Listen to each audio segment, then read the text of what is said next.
Martin Shkreli apologized to investors and admitted he'd made mistakes as he sobbed and pleaded for leniency. But his own attorney admitted sometimes he wanted to punch his client in the face. The guys in front. Convicted of lying to raise money and then again to cover his losses, the hedge fund manager was already famous when he was arrested for securities fraud, for raising the price of a life-saving AIDS drug 5,000%, and then smirking his way through a hearing when called to account by Congress. It's not funny, Mr. Shrkeli. People are dying, and they're getting sicker and sicker. Hey guys, it's Martin The Shkreli. fact that he antagonized journalists and mocked authorities on social media during the trial did not endear him to the judge.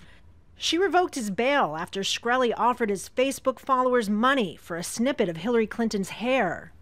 John Zak is a former federal prosecutor who now works for New York law firm Boies Schiller Flexner. To sort of engage in that kind of conduct while you're in a criminal trial is a bad idea, because once you get to sentencing, you basically have an audience of one, the judge.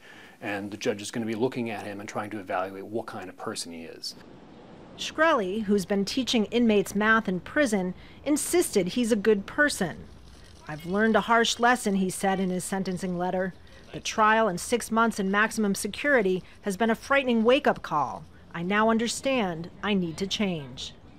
Martin Shkreli's attorney argued he deserved 18 months in jail or less, but the judge handed down a 7-year sentence. She also forfeited $7 million plus of the man's assets, including a rare Wu-Tang Clan album that Martin Shkreli once bragged about paying $2 million for.